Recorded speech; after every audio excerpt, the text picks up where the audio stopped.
बोल मेरे श्री गुरु महाराज की जय। बोल साचे दरबार की जय। आओ मेरे मालिक की प्यारी संगत, हम एक नए अध्याय की शुरुआत करते हैं जिसका नाम है भक्ति का स्वरूप। कभी कभी कुछ सज्जन श्रद्धा से पूछते हैं कि भक्ति और ज्ञान में क्या भेद है, अर्थात भजन सिमरन और भक्ति में क्या अंतर है। सदग्रंथों में ग्रंथ रचयिताओं ने अपने अनुभव द्वारा अनेक रूप से भक्ति और ज्ञान का निर्णय किया है, किंतु यथार्थ में उसको जानकर भी बुद्धि भ्रमित हो जाती है और सूक्ष्म भ्रम बना रहता है। यही संशय गरुड़ जी ने काक भुषुंडी जी से किया था, जिसको गोस्वामी तुलसीदास जी ने उत्तरकांड में लिखा है। नहीं संत मुनि वेद पुराना, नहीं कछु दुर्लभ ज्ञान समाना। सोई मुनि तुम सन गए कहेउ गोसाई, नहीं आदरेउ भगति की नाई। ज्ञान ही भगति ही अंतर केता, सकल कहूँ प्रभु कृपा निकेता। संत जन मुनि और वेद पुराण यह कहते हैं कि ज्ञान के समान दुर्लभ कोई वस्तु नहीं, और उसी ज्ञान की विशेषता लोमश ऋषि ने आप से भी कही, परंतु आपने भक्ति के समान उस ज्ञान को आदर नहीं दिया। तो प्रभु मुझे बताइए कि ज्ञान और भक्ति में अंतर क्या है। एक कृपा निकेत, मुझे सब समझा कर कहिए। यह सुनकर काक भुषुंडी जी बोले, भक्ति ही ज्ञान ही नहीं कछु भेदा, उभय हरहि भव संभव खेदा। ज्ञान और भक्ति में कुछ भेद नहीं, क्योंकि दोनों ही संसार द्वारा उत्पन्न खेदों अर्थात दुखों को हर लेते हैं। काक भुषुंडी जी आगे चलकर कहते हैं कि जो अनेक मुनियों ने इसमें थोड़ा अंतर कहा है सो सुनो। माया और भक्ति दोनों स्त्री रूप में मानी गई हैं। नारी को धीर पुरुष ही त्याग सकते हैं, वरन सर्वसाधारण जीवन काम के वशीभूत होकर अपने प्रभु राम से विमुख हैं। वे नारी के पंजे में आ फंसते हैं। प्रभु राम को भक्ति प्यारी है जो कि पतिव्रता है, किंतु माया नृत्यकारी है जो अनेक की हुआ करती है। नारी नारी के रूप पर मोहित नहीं हो सकती, अर्थात भक्तिवान को माया नहीं मोह सकती। ज्ञानी और वैरागी को पंजे में ले लेती है। जैसे छोरत ग्रंथि जानी खगराया, विघ्न अनेक करई तब माया। कल बल छल करी जाहि समीपा, अंचल बात बुझा वहीं दीपा। जब ज्ञान बल से जड़ और चेतन की ग्रंथि गांठ खुलने लगती है, तब माया अपने अनेक विघ्न रच लेती है और ज्ञान दीपक को अपने अनेक छल बल से आंचल द्वारा वायु उत्पन्न करके बुझाना चाहती है।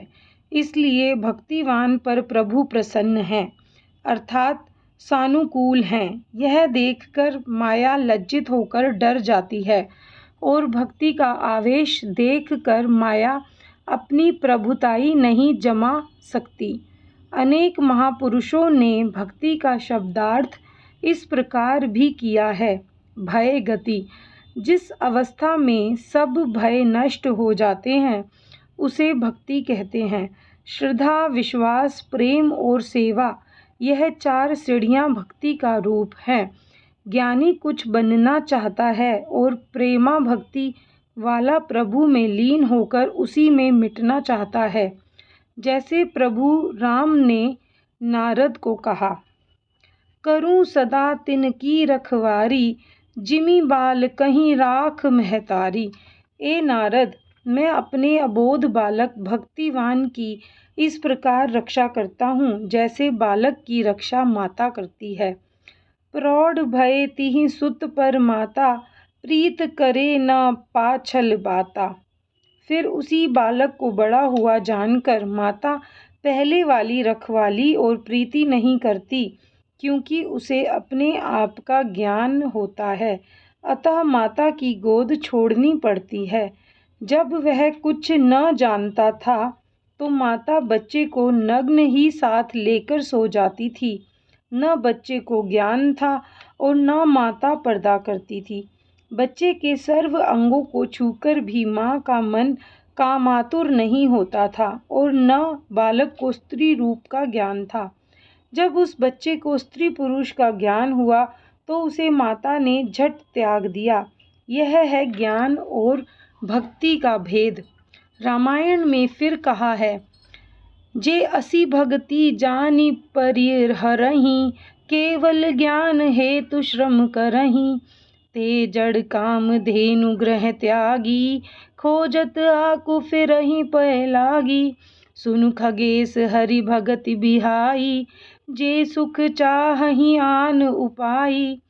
ते सठ महा सिंधु बिनु तरनी, पैर पार चाहहि जड़ करनी। इस प्रकार भक्ति को सुख देने वाली जानकर भी उसे त्याग कर ज्ञान प्राप्ति के लिए ही श्रम अथवा पुरुषार्थ करते हैं। मानो वे जड़ मूर्ख कामधेनु गाय को त्याग कर दूध प्राप्ति के लिए आक की खोज करते फिरते हैं, क्योंकि आक से भी दूध निकलता है पर वह पीने का नहीं होता। यदि पी लो तो विष चढ़ जाता है। सो ए गरुड़ जी, इसी प्रकार हरि भक्ति को छोड़ कर किसी सुख की आस रखनी और सुख के उपाय करने इसी प्रकार हैं जैसे महासागर को बिना नौका के पार करना। सो ऐसा करने वाला महामूर्ख और जड़ बुद्धि है, जो नौका बिना उस सिंधु में पैर उतार कर पार करना चाहता है, वह अवश्य डूबेगा, तर न सकेगा। एक अन्य स्थान पर गुरु ग्रंथ में यह शब्द आया है, तू ठाकुरु तुम पह अरदासी, ज्यों पिंड सब तेरी राशि। तुम मात पिता हम बालक तेरे, तुमरी कृपा मही सुख घनेरे। कोई न जानई तुमरा अंत, ऊंचे ते ऊंचा भगवंत। सगल समगरी तुम रई सूत्रधारी, तुम ते होई सो आज्ञाकारी। तुमरी गत मिति तुम ही जानी, नानक दास सदा कुर्बानी। गुरु जी कहते हैं कि ऐ मेरे ठाकुर इष्ट देव, मेरी अरदास और मेरी आपसे विनती है, क्योंकि मेरा जीव और पिंड प्राण सब आपकी रास अर्थात दी हुई दात है। आप ही माता पिता हो और हम बालक हैं। सो प्रभु तुम्हारी कृपा में अनेक सुख हैं। जो कृपा हम अपनी बुद्धि से समझ कर करवाना चाहते हैं, वह कृपा नहीं। जो आप अपनी दृष्टि में कृपा जानते हो, उस कृपा में हमारा सर्व सुख है। प्रभु आपका अंत कोई नहीं जानता, क्योंकि तू सबसे ऊंचा और बेअंत है। यह सारी सामग्री संसार की रचना आपके सूत्र दृष्टि में पिरोई हुई है, अर्थात सबको आपका आधार है। जो आपसे उत्पन्न हुआ है वही आपका आज्ञाकारी है। प्रभु आपकी गति मति आप ही जानते हो। आपकी कुदरत पर मैं सदा कुर्बान हूँ। सो ऐसे भक्तिवान पुरुष के लिए फिर रामायण में लिखा है, अस बिचारी हरि भगत सयाने, मुक्ति निरादर भगति लुभाने। भगति स्वतंत्र अवलंब न आना, तेहि आधीन ज्ञान विज्ञाना। भगति तात अनुपम सुख मूला, मिलहि जो संत होए अनुकूला। ऐसे विचारवान जो भक्ति के याचक परम सयाने हैं, मुक्ति की परवाह न करते हुए भी भक्ति की खोज करते हैं। जैसे भरत जी ने प्रयागराज से वर मांगते हुए कहा था, मांगऊ भीख त्यागी निज धर्मु, आरत काह न करई कुकर्मु। मैं अपना क्षत्रिय धर्म त्याग कर भीख मांगता हूँ। यद्यपि क्षत्रिय का भीख मांगना धर्म नहीं है, परंतु आर्त दुखी कभी कभी कुकर्म भी कर लेता है। तो उस समय भरत जी ने क्या मांगा, अरथ न धर्म न काम रुचि, गति न चाहूं निर्वाण। जन्म जन्म रति राम पद, यह वरदानु न आन। मुझे धर्म न शुभ कर्म की रुचि अर्थात कामना है और न ही निर्वाण गति अर्थात मोक्ष चाहता हूँ। मुझे केवल जन्म जन्मांतर में श्री राम जी के चरणों का बस प्रेम चाहिए। इस जैसा दूसरा वरदान नहीं है। फिर भक्ति की महिमा प्रकट करके कहते हैं कि भक्ति स्वतंत्र है, उसे किसी का आधार नहीं बल्कि ज्ञान और विज्ञान दोनों भक्ति के अधीन हैं। ए तात, भक्ति का अनुपम सुख है और वह सुख की मूल है।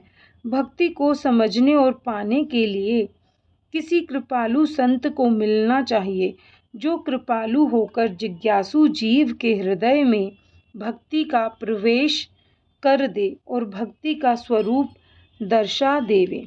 बोलो जय सच्चिदानंद जी।